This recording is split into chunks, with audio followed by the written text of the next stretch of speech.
Bonjour à tous, aujourd'hui nous allons corriger la seconde activité du chapitre 5, les interactions entre les objets.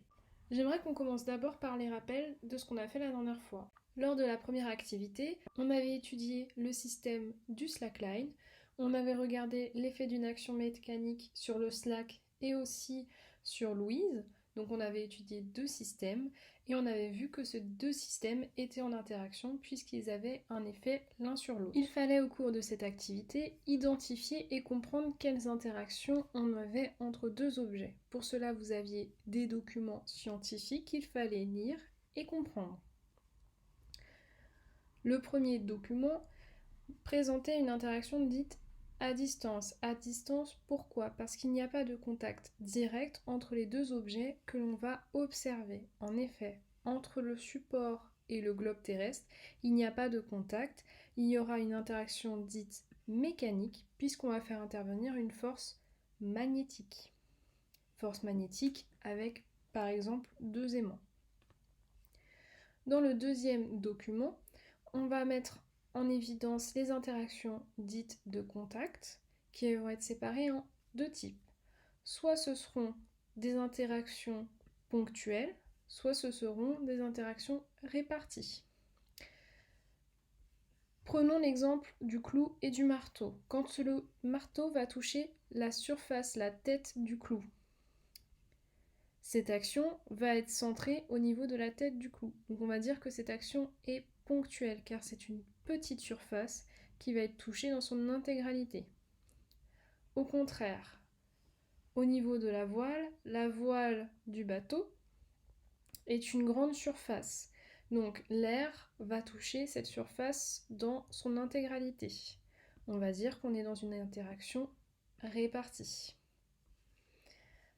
Le troisième document présentait des exemples d'objets en interaction qu'il fallait classer par la suite dans les consignes. Dans la première consigne, on vous demandait d'identifier une interaction dite à distance, parmi les exemples du document 3. Vous aviez trois interactions à distance possibles. Vous aviez l'interaction de la photo A, où vous aviez un parachutiste qui tombe dans le vide. Donc l'interaction à distance est une interaction dite gravitationnelle, c'est-à-dire que l'homme va être attiré vers le sol sous l'effet de la gravité. Dans la photographie C du document 3, on a une deuxième interaction à distance. Celle-ci va être sous l'effet de la force magnétique entre l'aimant avec la lettre et la surface du frigo en métal. C'est une interaction magnétique puisqu'on va faire interagir la force magnétique entre l'aimant et la surface métallique du frigo. On a une troisième interaction à distance qui va être observable au niveau de la photographie D. On va frotter un ballon, on va le charger en électricité et cette électricité va pouvoir attirer à elle les confettis. Donc on va avoir un contact entre les confettis et le ballon une fois que cette interaction à distance a eu lieu. On parle d'interaction électrostatique. Dans la seconde question, vous demandez de trouver une interaction de contact ponctuelle et une interaction de contact répartie. Dans la photographie B, l'homme est pendu par les pieds étant une petite surface. On est donc dans une interaction de contact ponctuelle. Au contraire, dans la photographie A, le parachutiste va avoir un contact avec l'air sur toute la surface de son corps. On est donc dans une interaction de contact répartie. On vous demandait ensuite de réaliser un tableau mettant en évidence la nature des interactions qu'on pouvait retrouver dans les différentes photographies. J'ai réalisé ce type de tableau avec en première colonne l'objet qui va subir l'interaction et dans les autres colonnes les types d'interactions qu'on pouvait retrouver, les interactions ponctuelles, réparties, de contact et à distance. Si on reprend la photographie A, le parachutiste va être en contact avec l'air tout le long de la surface de son corps. On est donc dans une interaction répartie de contact.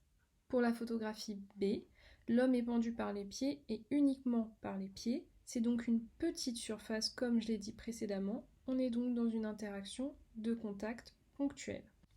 Pour le ballon, qui était représenté dans la photographie D, on génère par des frottements de l'électricité statique sur toute la surface du ballon qui va attirer les confettis. On va donc réaliser une interaction à distance qui va être répartie. La photographie C représentait les aimants sur le frigo. Pour les aimants, on va avoir une interaction qui va être à la fois à distance et de contact. À distance, pourquoi ? Parce qu'on va avoir une force magnétique entre l'aimant et la surface métallique, et une fois cette interaction finie, on va avoir une interaction de contact. Cette interaction de contact va être répartie sur toute la surface du frigo. On est donc dans une interaction de contact répartie.